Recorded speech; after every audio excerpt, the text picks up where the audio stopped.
j'espère que vous allez très très bien. On se retrouve aujourd'hui pour un nouveau face-à-face. Un face-à-face avec un membre de notre groupe privé. Il s'agit de Maxime. Comment vas-tu, Maxime? Ça va très bien et toi, Rémi? Écoute, parfaitement bien. On se retrouve aujourd'hui pour parler un peu de toi. Voilà, c'est un peu ton émission pour le coup. Malheureusement, PA, qui normalement aurait dû animer ce face-à-face, n'est pas là. Donc aujourd'hui, je prends l'intérim, encore une fois, une nouvelle fois. J'espère que ce sera pas tout le temps. et voilà, j'espère surtout que on va passer un bon moment. Et puis ça va être le moment pour parler un peu de toi, un peu depuis que tu as intégré le groupe privé, qu'est-ce que ça a changé pour toi, etc., etc. On va être, on se connaît bien avec Maxime, on parle souvent, on parle souvent avec Maxime. Et de tout et de rien, mais surtout de paris sportifs. Et, et voilà, et du coup, je pense que c'est bien que les gens puissent un peu aussi voir quel est le ressenti d'un membre du groupe privé de Money Times après quelques mois.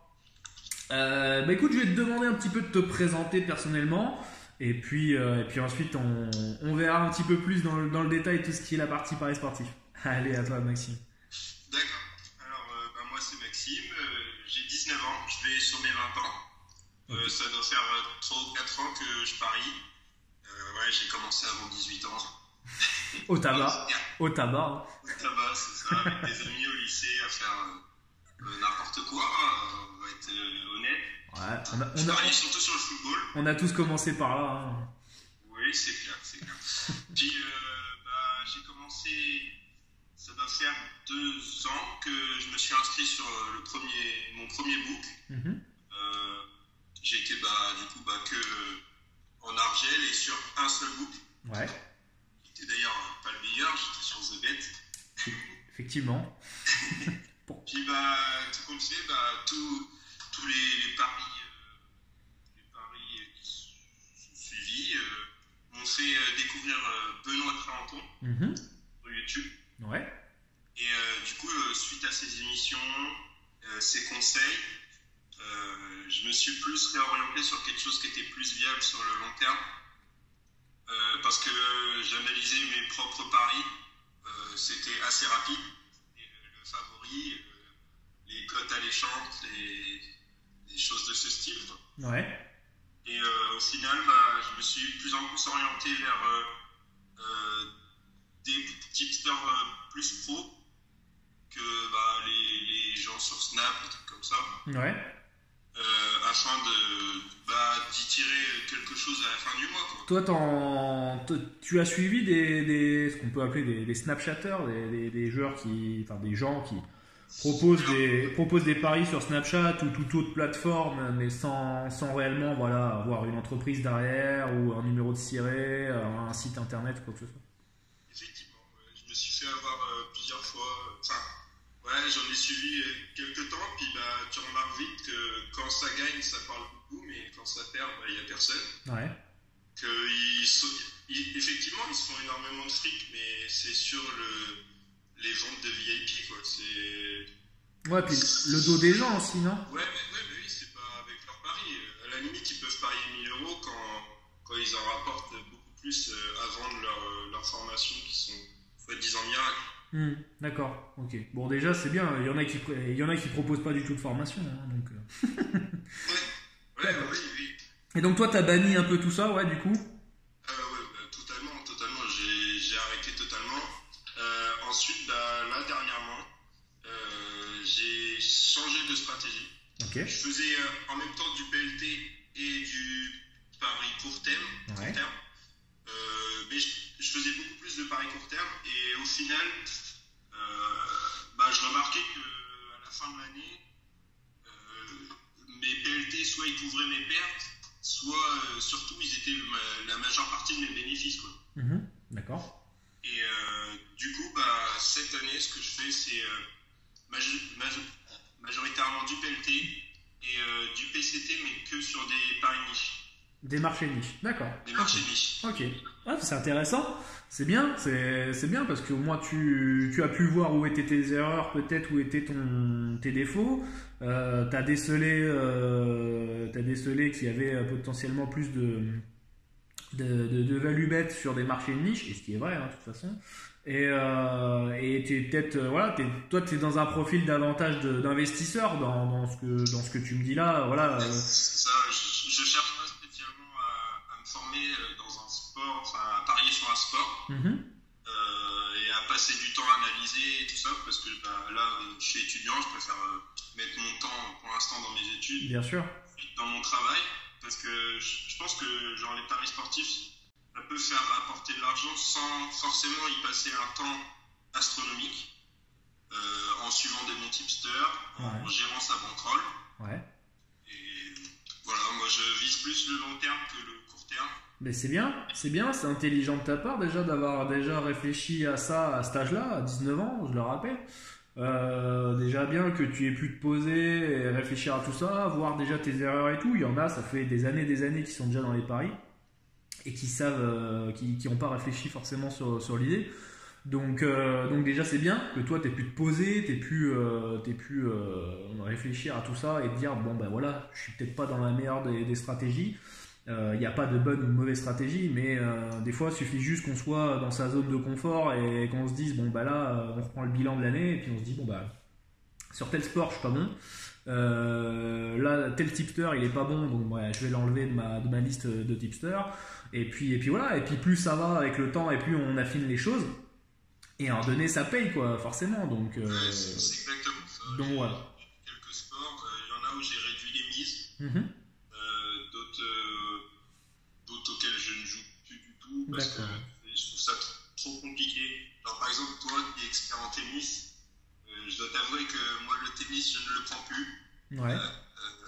Je trouve que limite la value elle est sur les outsiders, ce qui est un peu triste, je trouve ça. Mais c'est le problème des sports un contre un, quoi. C'est quand ça joue que sur une personne, c'est compliqué à parier. Ah, il y a plein d'éléments à prendre en compte. Effectivement, si le mec s'est levé du pied gauche le matin du match, effectivement, ça peut jouer. Et des fois, si on n'a pas forcément l'information ou quoi, évidemment, oui. Après, voilà. Après, il y a des values. Je suis d'accord. Je suis sûr et certain que tu figures positif sur le tennis à l'année. Non. Après, voilà, c'est comment dire. Toi, t'éprouves peut-être pas le besoin forcément de suivre le tennis et d'investir dessus. Et voilà, et tu préfères aller investir sur le marché niche. Il n'y a pas de, en sachant que même les ATP Challenger, les tournois ITF sont aussi du marché de niche en tennis. Hein. Donc voilà. Puis au niveau émotionnel, le tennis, par exemple, ce que tu proposes, c'est énormément de bêtes. Et quand il y a une mauvaise série, moi, émotionnellement, je trouve que je suis assez affecté. D'accord. Je préfère éliminer certains marchés où on peut faire des bad runs pendant longtemps. Et privilégier certains marchés peut-être où on va gagner peut-être un peu moins. Donc en gros, faire un peu moins de volume. Parce que voilà, c'est ça, hein, ça veut dire aussi ça va faire peut-être un petit peu moins de volume, mais davantage, faire plus de volume sur tes paris long terme, faire plus de volume sur les marchés de niche, mais pas forcément sur les marchés de masse ou quoi que ce soit. Après, voilà, c'est normal, c'est toi qui l'as détecté, et c'est bien que tu t'en aies rendu compte. Je trouve ça très bien à quasiment 20 ans que déjà tu puisses te dire, bon ben voilà, moi... pour toi, enfin tu l'as pas dit clairement, mais je te connais. Les paris sportifs pour toi c'est un réel investissement, quoi. C'est un réel investissement qui t'as créé un capital exclusivement pour les paris sportifs. T'as mis ça en place avec notamment avec nous, mais aussi avec d'autres tipsters, etc. D'ailleurs on va y venir. Tu suis des tipsters donc autres que nous. Sur quel marché tu suis les tipsters, sans forcément donner de nom de tipsters, mais sur quel marché tu es? Alors, sur les PLT, je peux te donner le nom, je suis Benoît, et du coup, c'est tous les sports. Ouais. Après, sinon, en basket, en dehors de tes paris, je prends les paris gratuits de Dorado. Ok. Et puis c'est tout. Je suis un peu aussi la Formule 1. D'accord, ok. Bon, déjà, c'est bien. C'est-à-dire que déjà, les deux personnes que je viens d'entendre, là, ça va. Je suis rassuré. Ça marche. On va parler un petit peu de Money Times quand même, parce que voilà, on est là un petit peu pour ça aussi. Toi, ça fait combien de temps que t'es membre? Est-ce que tu le sais? Alors, je sais. Fin décembre. Il me semblait que c'était 6 mois, donc c'est ça. Donc toi, t'es membre depuis 6 mois, donc partie intégrante de la communauté. Quels sont les sentiments que tu as éprouvés depuis le début de ta expérience chez nous?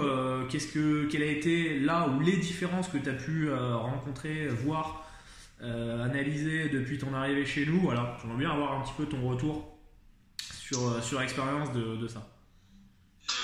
Alors, ce qu'on ressent directement chez Money Time, c'est une confiance aveugle. On peut venir te parler ou parler à PA pour n'importe quel pari, même si c'est des paris que tu n'as pas proposés, vous êtes toujours à l'écoute. Malgré que vous fassiez des coachings payants et tout, vous pouvez quand même répondre à nos messages pour diverses questions, quoi. Bon, sans abuser de votre temps, bien sûr. Et je trouve que vous êtes vachement professionnel et que au final vous êtes des très bons tipsters, vous avez des résultats qui sont plus que corrects. Malheureusement, cette année, comme votre bilan est exclusivement en argent, il a un peu de mal. Et moi, personnellement, le mien est correct. Ok, ça marche. Je te remercie en tout cas. Ça fait toujours plaisir, ça me fait chaud au cœur. Tu vois, je viens d'en perdre le fil. Ouais, toi, quelle est la grosse différence par rapport peut-être à d'autres tipsters? C'est quoi? C'est la proximité, la disponibilité? Bon, enfin, c'est un peu lié, tu me diras, mais je sais pas, est-ce qu'il y a une grosse différence parce que voilà, tu peux parler aussi des paris, hein, peut-être que t'as pu prendre chez nous. Est-ce qu'il y a des choses qui t'ont plu, déplu? C'est le moment de le dire, hein, donc. C'est le moment de critiquer, non? Ouais, mais tout à fait. Non, mais clairement, hein, c'est pas. Voilà. Il n'y a rien de spécial à dire. La proximité, c'est franchement un point fort chez vous.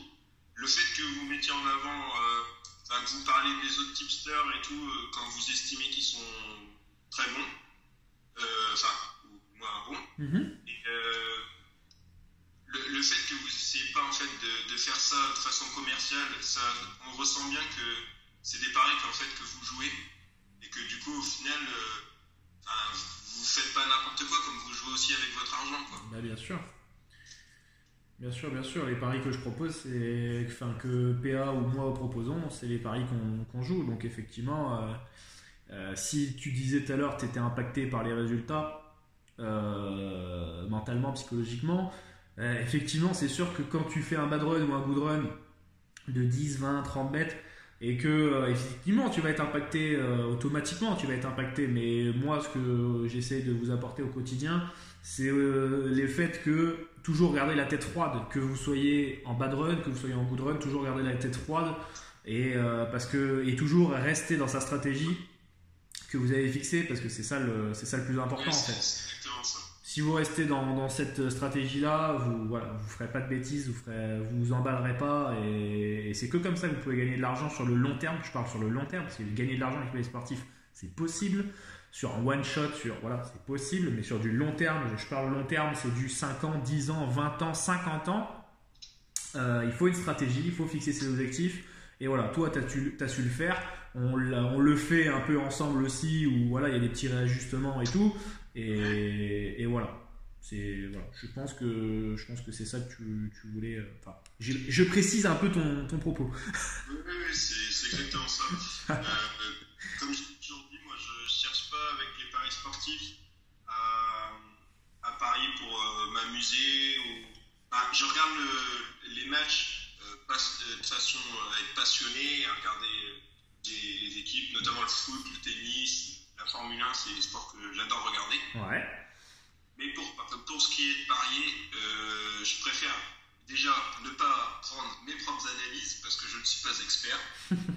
Ensuite, je préfère suivre des gens qui sont experts dans leur sport et qui l'ont prouvé depuis des années. Mhm. Et ensuite, j'analyse, enfin, c'est pas j'analyse, je mets un pourcentage de bankroll qui est juste et qui me permettra de gagner sur le long terme. D'accord, ça marche. Bon, déjà, c'est bien, c'est calibré, c'est géré, c'est organisé, c'est bien. Il y a eu du boulot, mais c'est bien. Ça marche. Est-ce que donc bon voilà, en gros toi tu n'analyses plus, tu fais plus tes propres analyses grosso modo. Enfin, t'en es venu à commencer par faire tes propres analyses comme un peu tout le monde, hein, et finalement plus ça va et moins t'en fais, si je comprends bien. Oui, c'est exactement ça. Bon, je te dis pas que ça m'arrive pas de jouer 5-10 euros sur un match ou un truc comme ça, mais franchement ça doit arriver peut-être 1 à 2 fois dans le mois. D'accord, ça marche. Ok. De manière indépendante, tu te fais un petit kiff, un petit plaisir. Ouais, c'est ça. Alors, c'est important aussi d'avoir ces moments-là aussi, d'avoir un petit moment où voilà, moi je vais te le dire, enfin il y en a qui le savent déjà, j'en ai déjà parlé, mais moi pendant les grands chelems ou les Masters 1000, là j'ai pas eu le temps de le faire encore sur le Masters de Madrid à l'heure où on se parle, mais je me fais généralement une journée ou une nuit, ça dépend, c'est pour ça que j'aime bien faire ça lorsque c'est dans la tournée américaine, parce qu'il y a le décalage horaire, donc du coup la nuit on peut faire du live et tout, c'est sympa. Prendre une journée ou une nuit comme ça à faire que du live, à me dire voilà, je prends 2% de ma BK ce soir, et puis les 2% je les redispatche sur un bon volume de bêtes en live. Ça peut être du 20 bêtes, ça peut même monter à 60 bêtes dans une soirée en live, et uniquement que sur du tennis, à suivre le match comme ça à fond, et voilà quoi. Donc ouais, non, c'est voilà, ça c'est mon petit kiff, c'est mon petit truc à moi. Il y en a d'autres qui font des combinés. Alors je dis pas que c'est bien, pas bien ou quoi, on n'est pas là, je suis pas là pour ça. Même si je le dirais, attention, c'est pas trop bien les combinés. Enfin les combinés, non, les combinés dès que ça dépasse plus de 2 matchs, attention. Voilà, juste attention. Voilà, ça vous arrive très souvent, j'imagine, pour ceux qui font encore des combinés, de se dire mince, si j'avais pas mis le 3e match, j'aurais gagné de l'argent. Bon ben voilà, c'est pas pour rien. Donc les combinés, moi c'est vrai que bon, enfin tu peux le dire, chez nous il y en a peu. De temps en temps, j'essaie de vous faire plaisir, j'essaie de vous faire plaisir, j'essaie de faire en sorte que bon voilà, qu'il y ait quelques combinés, et que je me dis bon voilà, c'est un truc qui peut se combiner, qui peut être intéressant, mais voilà, c'est pas il y a aussi le fait que les combinés que vous proposez, c'est des combinés de codes qu'on pourrait dire petits. Alors que l'erreur surtout, c'est d'avoir une cote supérieure à 1,50 et de se dire que c'est bien de la combiner. Après c'est toujours pareil, la cote en soi elle sert pas, enfin c'est pas la cote en fait qui fait le match, c'est surtout savoir si c'est value ou pas. C'est voilà, la cote en fait compte, si on peut avoir une cote à 3 et une cote à 4 dans un combiné, si on considère que la cote à 3 devrait être à 1,5 et la cote à 4 devrait être à 2,5, bon bah tu peux faire ton combiné, il y aura pas de souci, mais parce que ça reste value. Si pour toi tu considères que cette cote qui est affichée par le bookmaker n'est pas celle que toi tu as après analyse, après statistiques, etc., après les éléments que tu as pris en compte pour en déterminer qu'il y avait value, voilà, mais tout le monde ne fait pas ça. donc voilà. Et c'est bien qu'à 19 ans, tu sois plus dans le mode voilà, je fais mon combiné du week-end, je vais être grossier, enfin pas grossier, mais je vais être vulgaire un peu, mais je vais grossir les choses, mais en gros voilà, je fais mon combiné du week-end, j'essaie de me faire kiffer un peu devant du foot ou tout autre sport, et puis si ça gagne tant mieux, si ça gagne pas, bah, j'aurais perdu un peu, mais et puis on remet ça la semaine prochaine. Non, toi tu as une vraie stratégie, tu as fixé tes objectifs, tu sais vers quoi tu vas, tu sais ce que tu veux et ce que tu ne veux plus, et voilà, et ça déjà à ton âge c'est vraiment enfin moi je trouve ça vraiment très très bien. Moi j'ai commencé aussi à ton âge à être comme ça, et je connais peu de personnes qui ont autant de maturité, donc c'est bien, tu as de l'avenir, continue. Continue, relâche pas tes efforts, et voilà, c'est important. C'est vrai que je suis comme ça, mais pas spécialement qu'avec les paris sportifs. J'ai quand même assez d'ambition dans la vie. C'est peut-être prétentieux aujourd'hui de dire. Non, c'est pas un défaut, crois-moi. Mais ouais, dans le travail, j'essaie toujours d'être être réfléchi pour qu'est-ce que ça pourrait me rapporter, pas forcément financier. Oui, oui, oui. Je cherche toujours à faire au mieux. L'optimisation. C'est ça. Ça marche. Je parlais un petit peu plus perso là. Si toi tu devais investir dans un marché en particulier et que pour l'instant tu t'investis pas encore dedans pourquoi? Parce que peut-être que t'as pas encore trouvé de tipster dans ce marché-là qui était fiable, ou que je sais pas, le marché te fait peur. Parce qu'il y a aussi des fois il y en a qui se limitent mentalement, psychologiquement à certaines choses parce qu'ils sont pas en confiance. Toi, quel serait le marché sur lequel tu aimerais investir, mais que pour l'instant, tu t'es un peu restreint? Alors, il y en a plusieurs. Le hockey, typiquement, j'ai déjà vu plusieurs trucs qui m'intéressent en hockey, mais j'ai jamais suivi un tipster qui faisait uniquement du hockey et auquel je me suis intéressé plus, quoi. Ouais. Et sinon, en fait, tous les sports de niche m'intéressent énormément. De trouver quelqu'un qui soit spécialisé dans un sport et comme c'est très restreint au niveau des paris, qu'il fasse vraiment la différence, quoi. D'accord. Alors, la dernière fois, j'ai vu une interview sur Tipster Pronostic de quelqu'un qui faisait des paris sur le e-sport. Et j'ai trouvé ça vachement intéressant de trouver que sur des marchés comme ça qu'on pense même pas, les gens arrivent à tirer des profits qui sont certains. Non, bien sûr. L'e-sport, c'est un marché alors déjà les paris sportifs, c'est l'investissement de demain. Je le répète, mais c'est réellement le cas. Et l'e-sport, c'est aussi le marché de demain. Avec le développement des technologies, c'est logique que ça en est devenu une compétition et qu'on puisse parier, investir dessus. C'est bien. Et voilà, après évidemment, faut des tipsters. Si t'es pas capable de suivre les matchs, les rencontres entre les différents joueurs, équipes en e-sport, il faut s'attacher au service d'un tipster. Alors évidemment, vous allez me dire, pour ceux qui sont en Argel, vous allez me dire, ouais, sur quel bookmaker on a l'e-sport? Alors non, en Argel, en Argel, c'est pas possible.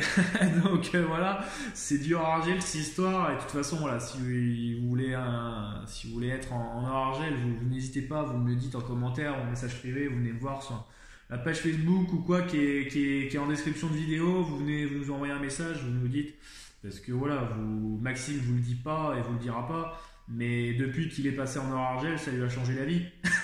Je n'y suis pas. Donc voilà, hein, ça lui a changé la vie un peu et clairement tu vois les choses différemment, je pense, maintenant, quoi. Oui, c'est clair. Voilà. On va parler un petit peu plus. Est-ce que tu fais du sport, toi? T'exerces du sport ou pas en particulier? Non. Oui, non. Je vais à la salle. Ouais, d'accord. Rien de spécial. Ok. Non, mais tu t'entretiens, c'est bien. C'est pour les paris sportifs, c'est hyper important. Attention, l'équilibre alimentaire, l'équilibre entre la partie personnelle, professionnelle. Le sport permet de libérer tout ça et des trous de. Pardon? J'ai dit Dorado en parle bien. Ouais, non, mais c'est vrai, oui, bien sûr, il en parle souvent, mais même moi aussi, pareil. Là, on fait un peu de coaching, tu vois, et c'est vrai que j'en parle aussi assez souvent. Le sport, c'est vraiment un bon vecteur de bonnes sensations. Donc, on se sent toujours bien, généralement, après avoir fait du sport, sauf quand on s'est blessé. Donc évidemment, oui, faut faire attention à son corps, et voilà. Je dis toujours, un corps sain, ça, c'est toujours meilleur que quelqu'un qui fait n'importe quoi et qui a des problèmes de sommeil, qui fait pas forcément du sport, qui est anxieux de par sa prise de poids ou quoi que ce soit, voilà. Donc c'est bien de faire un petit peu de sport sans forcément atteindre des niveaux extraordinaires, mais voilà. Est-ce que tu as un moment où tu peux pas t'es obligé de t'en rappeler, qui concerne les paris sportifs? Alors ça peut être un moment soit juste sportif, et que tu t'es dit, et que t'as pas parié, mais tu t'es dit je voyais ça et finalement c'est pas passé, ou alors t'as pris un pari et t'as vibré comme jamais devant ce match ou cette rencontre. Est-ce que toi t'as un meilleur moment, quoi?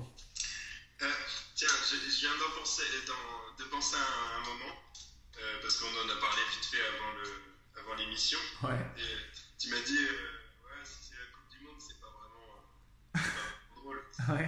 Bon, je suis d'accord avec toi, si c'est juste la Coupe du Monde, tout le monde était content. C'est ça. Moi, je vais te dire, la fois où j'ai vibré le plus, c'est peut-être le moment où j'étais un peu un traître, c'est lors de l'Euro 2016. T'as parié sur le Portugal? Alors, au début, j'ai parié sur le Portugal. Et en plus, je suis portugais, alors.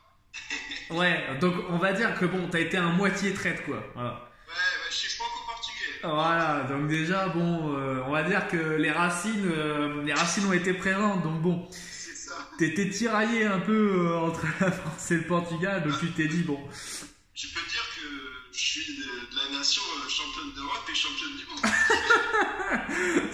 C'est beau, profites-en parce que ça risque de pas être le cas l'année prochaine, hein, donc profites-en. Ouais, c'est sûr. Ça marche.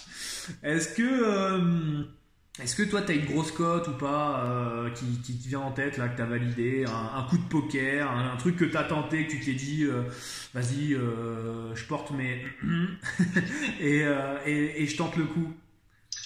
Alors c'était pas la Champions League de l'an dernier, c'était encore celle d'avant. Ouais. Alors à l'époque je pariais encore Au tabac.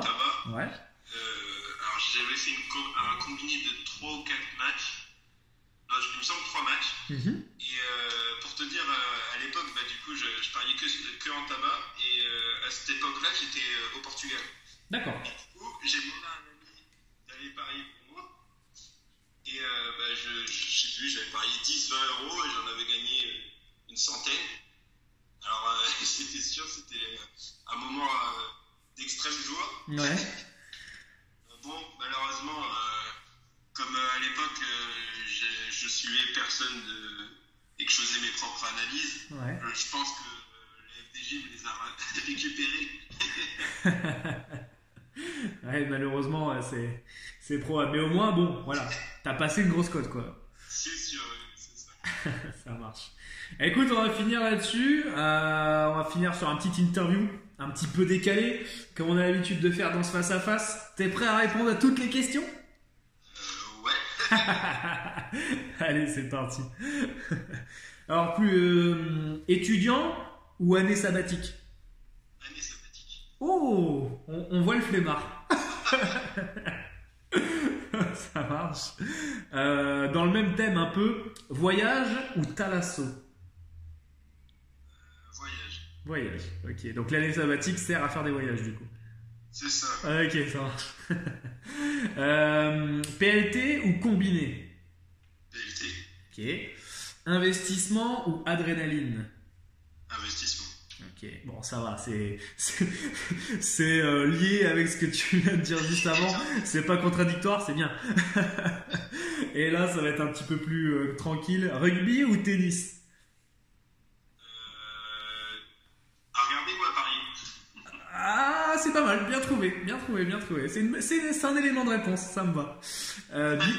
Bière ou vin? 20. Vin? Ah ouais, vin portugais, le Porto, hein, c'est bon, c'est pas mal. Hein.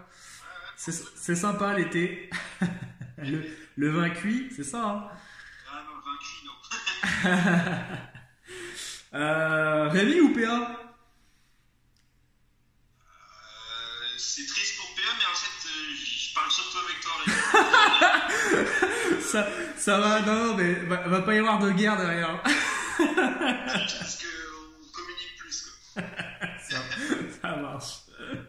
Je vais lui dire, ça sera répété et amplifié, attention. Ouais, j'en doute pas. Et la dernière, boire ou conduire? En même temps. Ok, ça marche, ça marche. Bah écoute Maxime, je te remercie d'avoir accepté mon invitation pour ce face-à-face. J'espère que ça t'a plu. On aura l'occasion de se revoir de toute façon en session de coaching privé durant l'été. Je te laisse le mot de la fin un peu et puis voilà, on se clôture là-dessus. Si tu as des choses à apporter davantage sur le groupe privé, voilà, c'était un petit point final. Alors, je vais dire merci à toi, Rémi, et à l'équipe de Money Time. Je vais voler un peu le slogan de Benoît et vous dire que pour parier gagnant, il faut parier intelligemment. Ouais. Et un deuxième slogan qui est plus personnel, si vous voulez atteindre la lune, visez les étoiles. Ça, c'est Oscar Wilde. Ça marche, Maxime. Eh bien, écoute, je te remercie. Cette vidéo sera retransmise du coup sur la chaîne YouTube Money Times-Tipster. N'hésitez pas à la partager si elle vous a plu. N'hésitez pas à la liker, la commenter si vous avez envie de rebondir sur ce qui a été dit par Maxime ou par ma pomme. Voilà. Et puis, si vous voulez retrouver nos différents réseaux sociaux, notre site internet, tout est en description, les amis. Sur ce, je vous souhaite une très bonne fin de journée. Salut à tous!